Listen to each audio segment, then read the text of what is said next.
We were discussing about decision analysis in the last class, and I hope most of you have taken the quiz by now.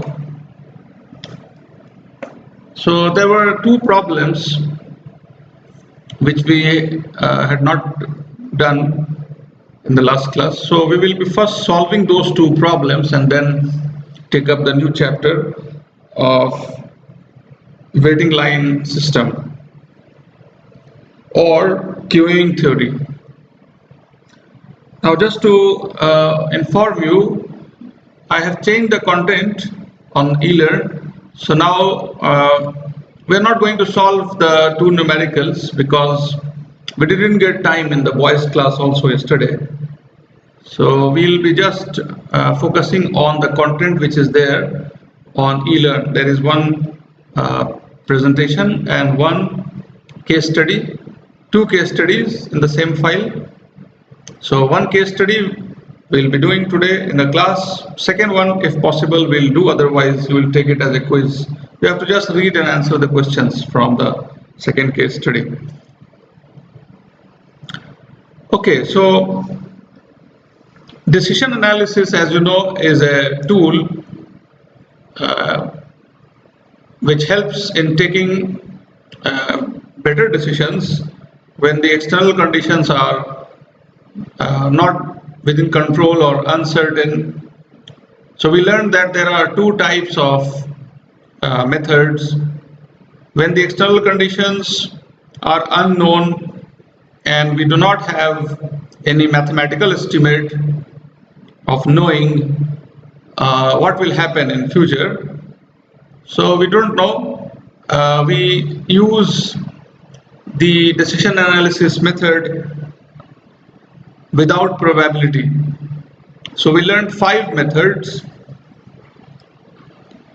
If there is any problem, because I am recording, so if there is any problem, you can just message.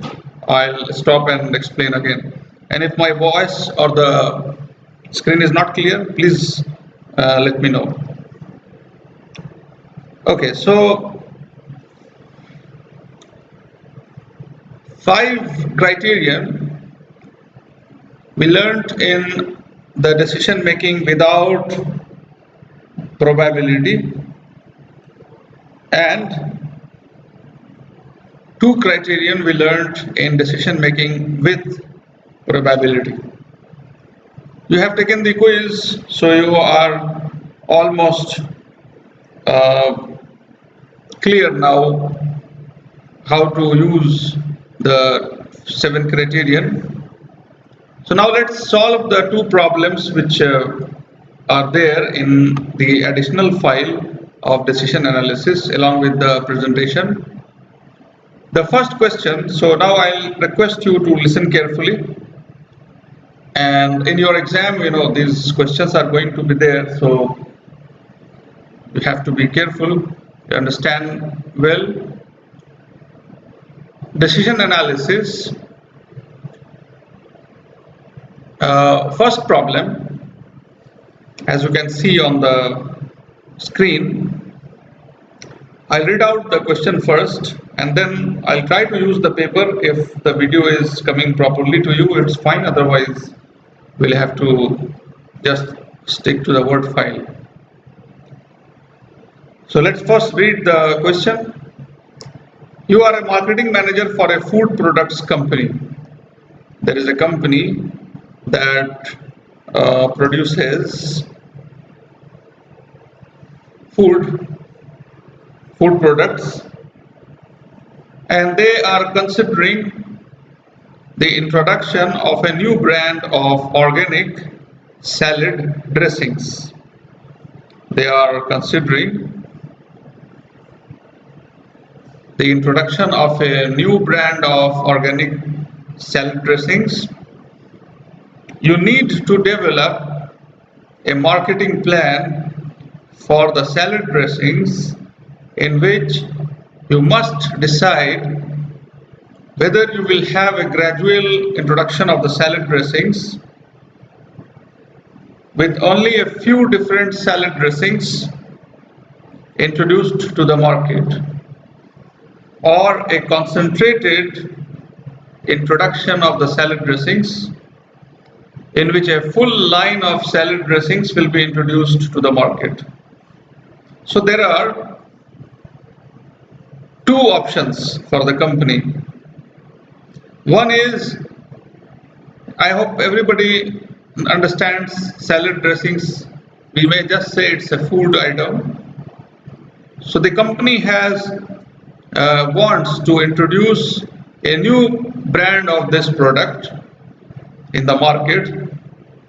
It has got two options. The first option is to go for a gradual introduction in phase wise. So what does it mean? It may mean that you don't go for a full national launch. You start with some cities and then you gradually introduce in the full country. Okay, so or you start with small quantities and then gradually you start producing more. So it may mean anything, but it means slow. The second option for the and it's mentioned there in brackets, you see, with only a few different salad dressings introduced to the market. So the first option is to introduce few salad dressings. In the second option, which is called the concentrated introduction, here the company has the option to introduce the full line of salad dressings, the full line of salad dressings in the market.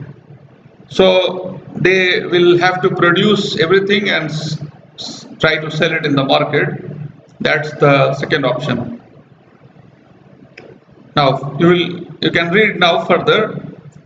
You estimate that if there is a low demand for the salad dressings.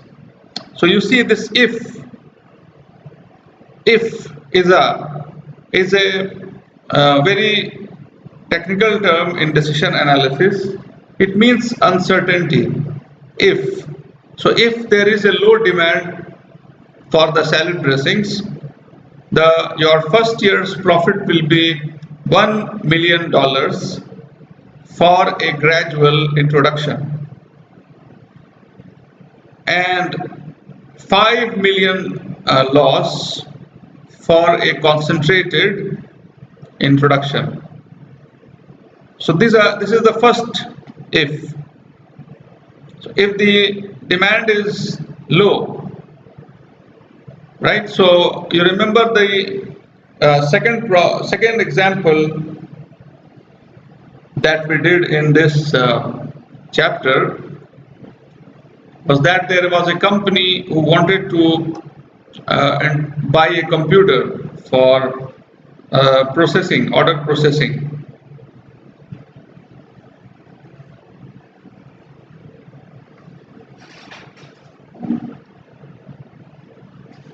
There is something.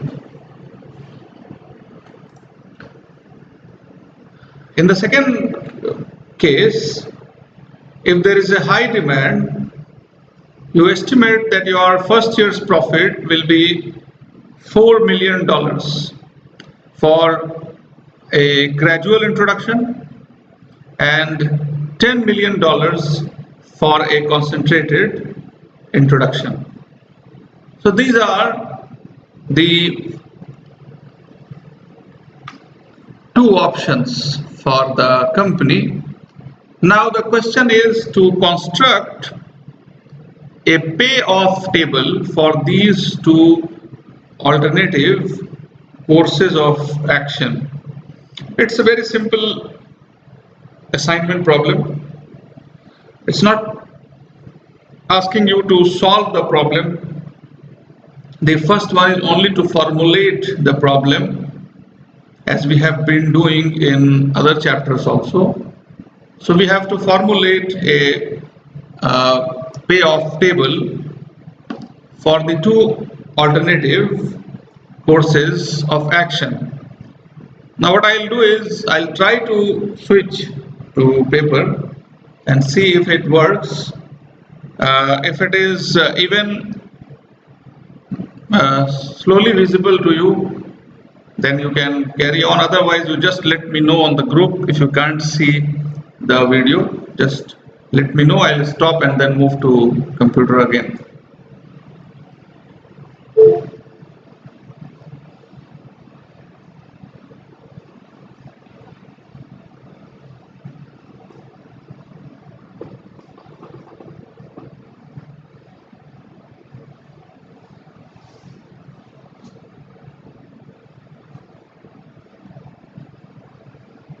All right. So we are solving decision analysis. Problem 1. Hope this is visible to you and the video is also clear. I'll wait for your response for some time and then we'll continue.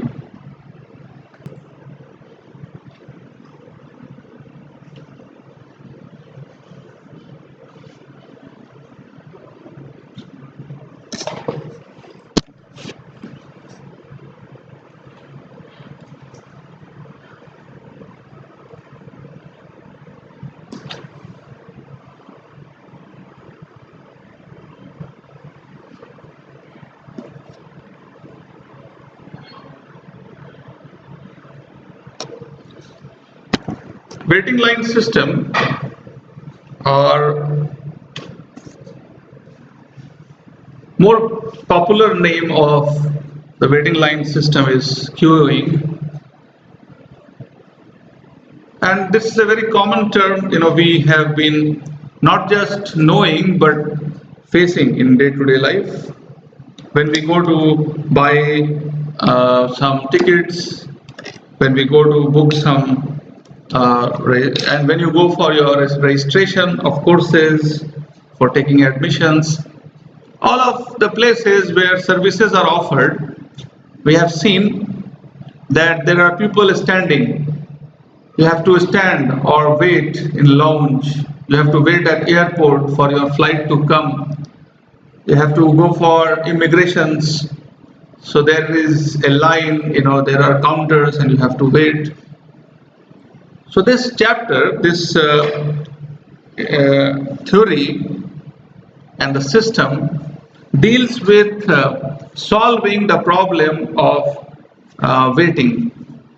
And that is why we got the name, the waiting line system. So in the operations research, when we are applying this in business circumstances, business organizations and operations, a waiting line, the other name for the waiting line is queue. And there is a full discipline, there is a body of knowledge that deals with the solutions, finding the solutions, making theories on how to solve waiting lines, which is known as queuing theory. So just looking at the history, very briefly, there was a telephone engineer named A.K. Erlang, who was from Denmark, who tried to understand the congestion and waiting times occurring in the completion of telephone calls. As all of us know, we are very familiar with how, let's look at the old generation telephones, first. So it will make it slightly more interesting.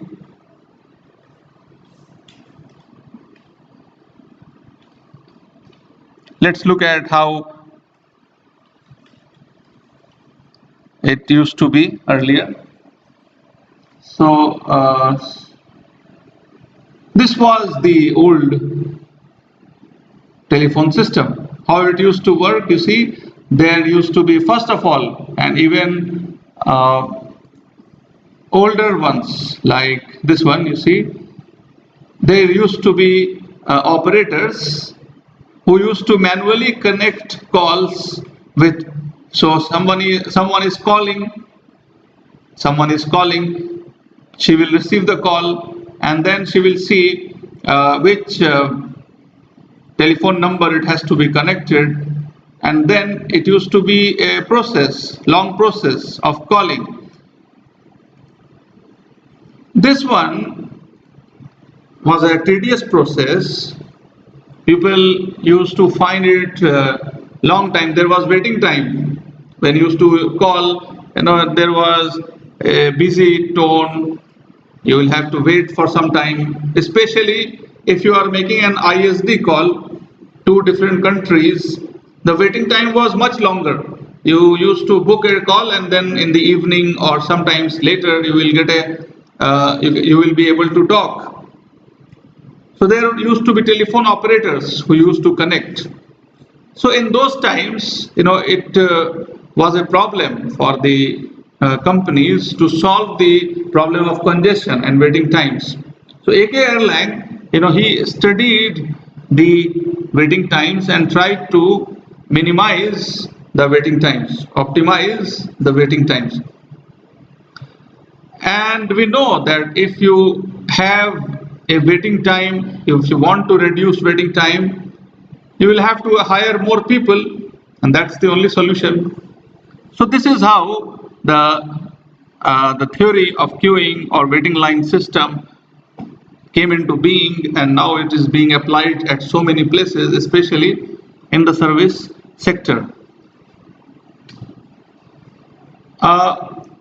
We have seen waiting lines at so many places: supermarket, World Series ticket booths, doctors, the food restaurants, especially when there is takeaway. You will see there are cars standing in row, and one by one they are being served. These are all examples of places where people have to stand. This is a typical example of Albag. People are standing and waiting for their time to come. So there are two counters, one where you book your order, you get a slip, there is a screen on which it is written which number is being served, and then we go for, when our turn comes, we go to the counter, and then somebody will come and take it looks like a chaotic process here. The waiting line system here looks chaotic, but still in Albag or any other place they are using operations research to calculate the waiting time, to tell the customer how much time will it take. So this is a good way you can go and practically study how they use the waiting line system to manage the crowd. So the question is, why is there a waiting line? Why are there queues? Simple answer is, when you will have more customers and less desks, less counters, in that case there has to be waiting time. Like for example, here you can see people are standing. Why are they standing in lines? Because their turn will come in some time. People are serving. There are maybe 3 employees who are fulfilling the orders, and there are around 50 people standing. So obviously when there are more customers, less employees, less desks or counters, there will be queues. But what is the problem with the waiting line? The problem is when there is a competition, there are customers who have the options. It's mainly, why do we want to solve the customers' waiting time? Because we fear, we have a feeling that if we don't take care of the customer waiting time, we can lose the customer, and that means we are losing the profit. So every company where they face the problem of waiting line, they take some measures to ensure that the system is more systematic, more disciplined. There is some theory which help in taking the precautions to solve the problem of waiting line. Now let us look at one first example of waiting line, how the queues happen and how the proper management of the queue will solve the problem. So this is not applying any numerical method. But it is just trying to show how a proper waiting line system can solve the problem. When we go into the slides again, we will see the theoretical aspects. But this one is a very practical understanding of how queues can be managed, how the crowd can be managed at service places. More importantly, in place like Makkah al-Mukarramah, where so many people from across the world gather together, the university, the Ministry of Hajj, all of them take a lot of measures. They learn, they keep on doing research and finding methods to solve the problem of crowd management, which is in a way the waiting line system also, applying waiting line theory. So it's a good topic for you to go and study and learn more. You can go and visit the Center for Hajj and Umrah Research, crowd management research here in the university and find out. And they are obviously using operations research to solve many problems related to the crowd management. So the first example will help us understand in a better way how the waiting line system can help in organize and make things more systematic. So in the first picture, let's look at the picture first. In the first picture, there are two pictures. One is this one and the second one is this. Let's look at this picture first. There are 8 squares like these. They are counters. And you can see all of these here. There are people standing. There are 5 people standing in one line. In this line there is just one. There is one person who is standing here and she is planning to just come and join here. There are people standing already. Okay, you should pay careful attention to what we are discussing. This is a very practical example of the waiting line system. There are passengers. This is a railway station. People have come to buy tickets. There are 8 counters. People are standing in lines. In counter number 2, there is only one passenger, and this passenger who has just come is ready to go and join here. Okay, so what we see here is that the waiting times for the passengers are very different.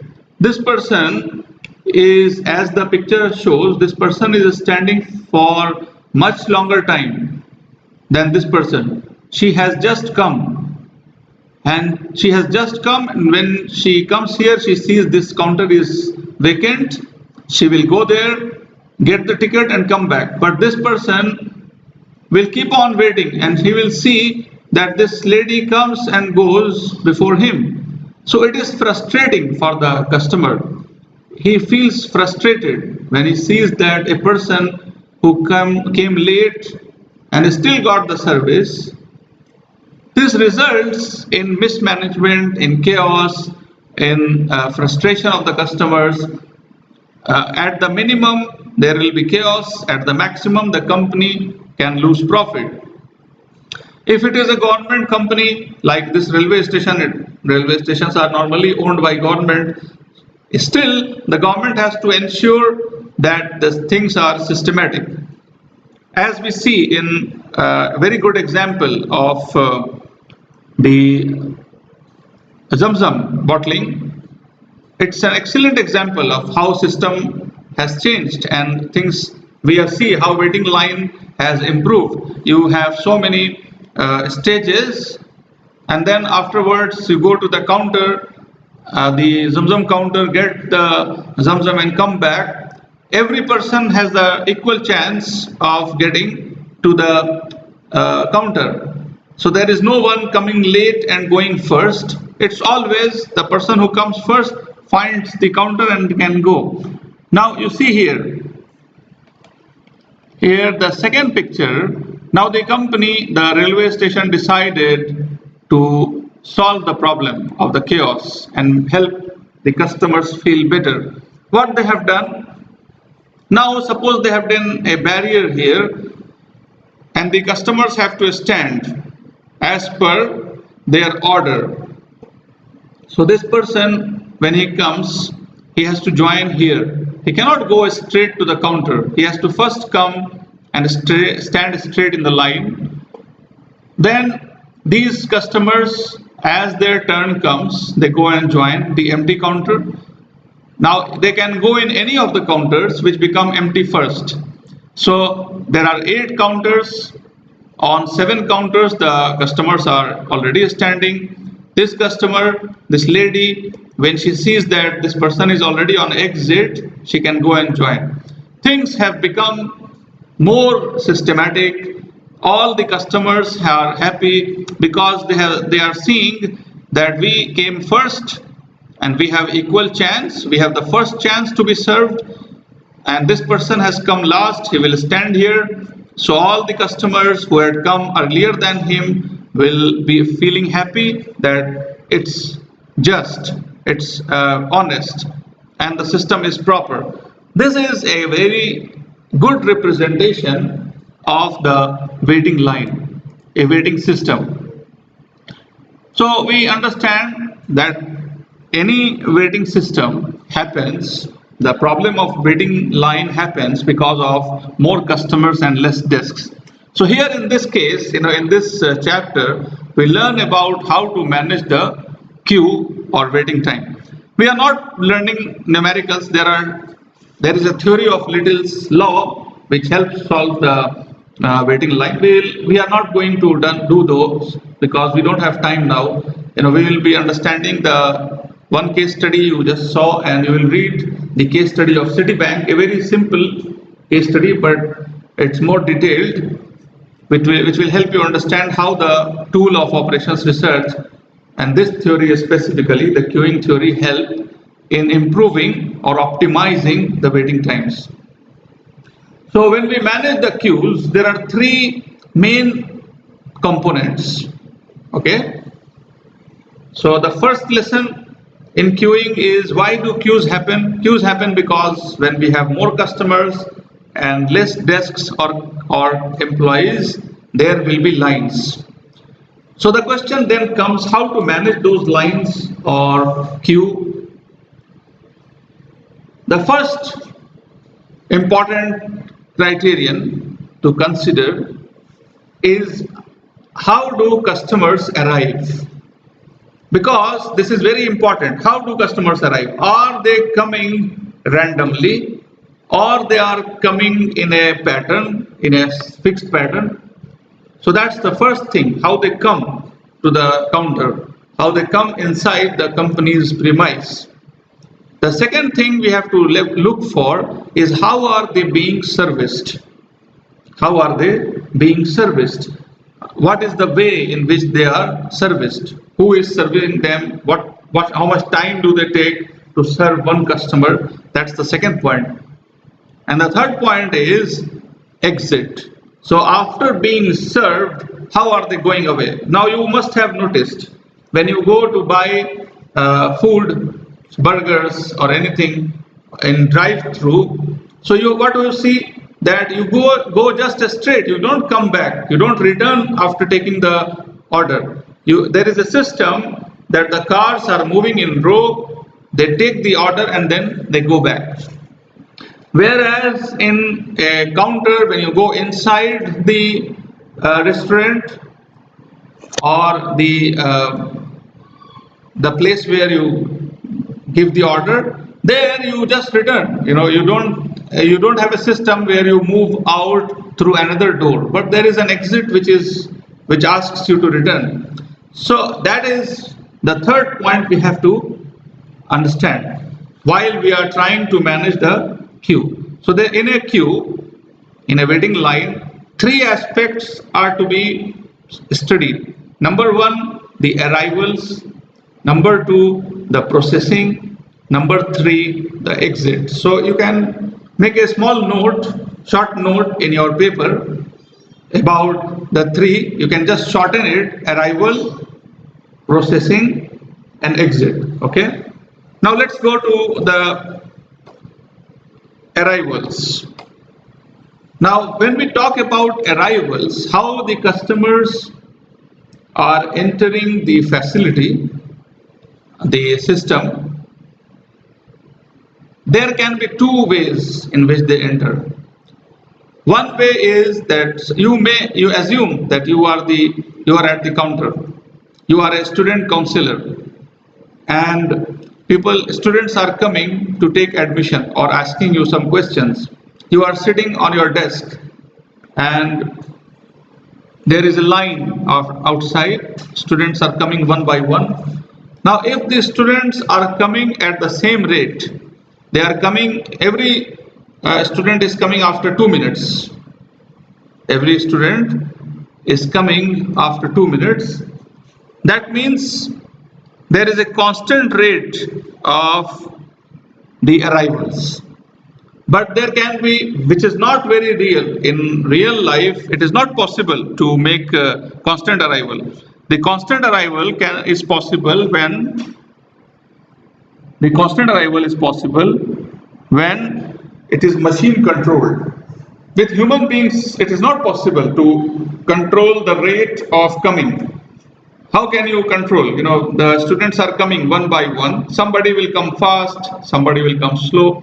Yeah, but you can see that in conveyor belts, which is machine controlled, or a place where something is controlled by the machine or computer, there it is possible to come or enter one by one. So that is constant. And the second, where it is random, or the customers, the queue or waiting line arrival is random, it is variable.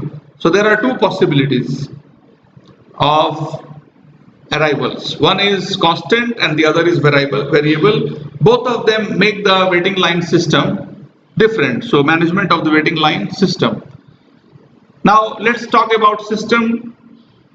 What comprises the system? What are the system comprising of? Those were the features of the system. How the customers come, how the processing is done, how the customers exit. Those are the components or the elements of the service system. But what are the components? What are the components of the system? Two components are there. One is the line and the other is the server. How many people are standing and how many counters are there? Servers, that is the other name for counters or the desks, so you are a student counselor, the students are coming to you. There may be one counselor, there may be two counselors. All of these are called servers. And there will be lines. So there is a possibility of one line, two lines, more lines. It depends upon the waiting system. So there are two components which make the system. One is the lines and the other is the servers or the counters which are available. Okay, so if we elaborate the waiting lines and the counters, we can then convert them into numbers to optimize.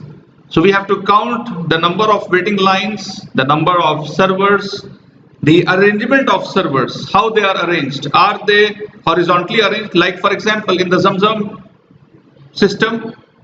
When you go for buying Zamzam, how are they arranged? You go, you see that the counters are all arranged horizontally, one by one, all are adjacent to each other. But somewhere, the counters can be at different places also. So the arrangement of server, when we are trying to study the waiting line system or the service system, we have to see how the servers are arranged. Then the arrival and service patterns, how the customers are arriving and how the customers are serviced. And very importantly, there is something called priority rules, the service priority rules. Now this service priority rule, we have to ask the company if we have been hired by the company to solve their waiting problem, the queue problem, or help them make the most optimal waiting system. We will ask them, what is your service priority? So the question is, what is service priority? We should know. The service priority, before we understand the service priority, let's look at this picture which will clarify now how the waiting system looks like. So what we see in a waiting system, most importantly, there are two main main components. One is the server, the other is the waiting line. Okay, so we see there is one server here, this person who is serving here, and there is a person who entered the premise and he is being served. There is a line where customers are standing, and here is a frustrated customer who decided to leave. There were three customers standing at, say, STC shop. All three came to buy, say, some package, some mobile package. But the waiting time was so difficult that this person couldn't bear and he decided to leave. And that normally happens when you go anywhere, unless it is very essential, like hospital, people feel, if they feel frustrated, they leave. So this is a very realistic picture for a waiting system. Two people are standing, one is being served inside the system, there is one counter here, two people have been served, they are leaving. So this is a typical representation of a queuing system, which shows what we learned just now, the number of waiting lines, number of servers, how the servers are arranged. If there is just one, so doesn't matter where it is, you have to pass through the same server. The arrival and service patterns, how do you come and exit? It may have been reverse also. Here you see the customers are coming and going out from another door, but it could have been that after service they are returning and going back from the same way.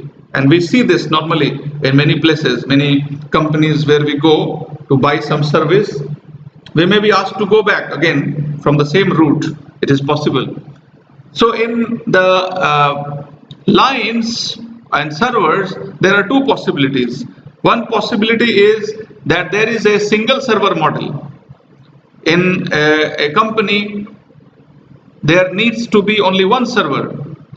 One server means, it doesn't mean the counters. It means that when I want to, suppose ATM, when I want to withdraw cash, there are 10 people standing, all of them go to one ATM, and only one ATM, one server is required to withdraw the cash. We don't need to go to two ATMs. One place we will take the token and the other place we will go and take the cash. It's not that way. In the ATM, it's one server. So this is called single server model. The multi-server model, where you need to go through stages to complete your work. So suppose one place you take the order, the second place you will take the food. This is multi-server. This is not one server. So there are two different models of queuing.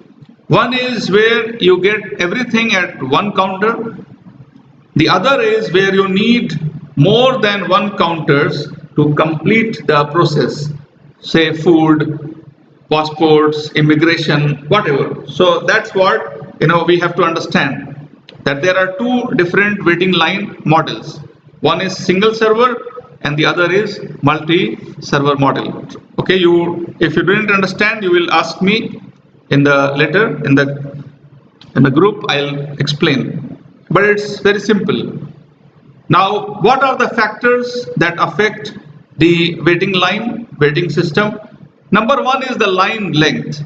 So we have to take note how long is the line, and long means how many people are standing is the line. So is it long line? What is the optimum the company wants? And that is one factor on which we will decide what should be the optimal waiting system. The second is number of lines. So how many lines do we want in the waiting system? That is the second.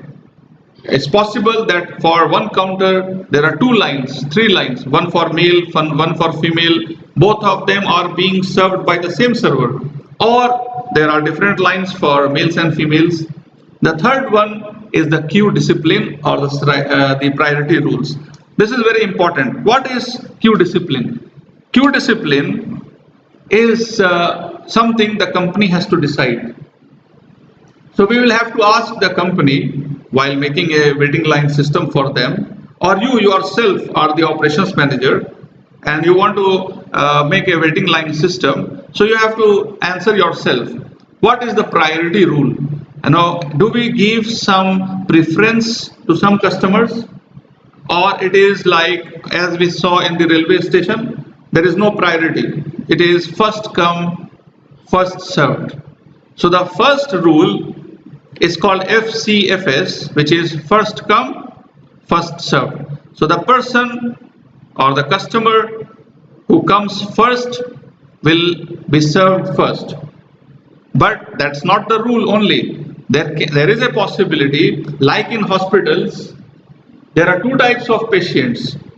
One type of patient is normal, who doesn't need any emergency treatment. But there are some patients who need emergency treatment. So those patients will have to be made to go into another line. There will be a different waiting system for them. So we have to take care of that priority rule also, which is called the emergency treatment or treatment via triage. So emergency rooms of hospitals are example of this system, this rule. The third, which is based on business. The third one, which is based on business, is that we want to identify, especially in banks and in high level companies where there is a big differentiation between the customers. There are some customers who give us a lot of profit. They buy a lot and they give us a lot of profit. So what we do, we make a list and sort the customers on the basis of their profit. How much profit we make from these customers. So what we do, when they come to visit us or they come to give some order, we take their orders first. Okay, so that is also a rule. So we need to know what rule are you following. So there is third rule called highest profit customer first. Then it can also be on the basis of number of order, the largest orders, quantity. It may be either profit or quantity, both, but both are different. That is to be understood. It is possible that the person who gives you the largest order is not giving you the largest profit also. It is possible. Why? Because it is possible that the person who gives you the largest order makes more negotiations and thereby the profit is reduced. But another person who gives lesser order but still giving you a lot of profit because he is not negotiating so much. So there are two rules: highest profit first, largest order customers first. Then the last one, second last, the sixth one, best customers first. So what do? You list out. Now these are all rules. We have to see what will fit in our company. Best customers first or best students first. So what I do, I'll first, there are 50 mails, okay, 50 emails. I am the only server. What I do, I check all the 50 emails. I say, okay, this is the best student. Let me answer her query first. Why? Because she will get satisfied or understand in the minimum time. Then I will go to the next, then to the next. So this is another rule of service. The last one is longest wait time first. So what we do, maybe there are different types of customers and requirements. So what we do, we prioritize on the basis of wait time. Which service requires the longest wait time? So what we do, we give them priority. We ask them to come first, serve them, and then serve the person who requires lesser time. So these are six. These are the six priority rules which will affect our waiting line system. Now the line structure, instead of looking at this screen, we just look into this picture which will make it more clear. These are the 5 types of line and server system. Number 1, very easy understood. We have, and what you can do, you can search for examples from companies or businesses which have these type of systems. First is the easiest. You can just imagine an ATM. When you go out today, you just look at one ATM on the roadside, and you will see that it is a single server and single phase. So what happens? There are customers all moving by the ATM, taking out money and going out. Only one customer, one server, and the process is done in one phase. There is a second option where single server and multi-phase. So what happens? There is just one person, one employee, but he has to do lot of works. So there is a single server, but phases of work are different. Phases of work are different. One time you go, then you do some job, then he will ask you to come again, you go and then again do a job. So there is single server and multiple phases of the work of the service. The third one, there is a single line, single phase, but multiple counters are there. We just saw, the example of railway station. It is possible that there is in the first example, we saw multi-server and multi-line. But in the second picture of the railway station, if you have the file with you, you can see in the second line, it was the third one. There were multiple counters, and then we made one single line. Now every customer has the option to go and get served by any of the counters. So multi-server, single line, single phase.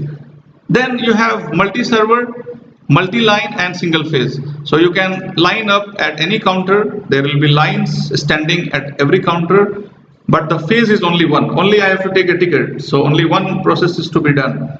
And finally, there is multi-server and multi-phase.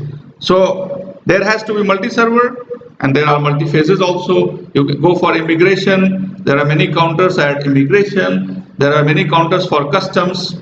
So this is an example of multi-server, multi-phase. So there are 5 different types of waiting line systems. All of them have to be optimized to reduce or optimize the waiting time. So that is it. We have to just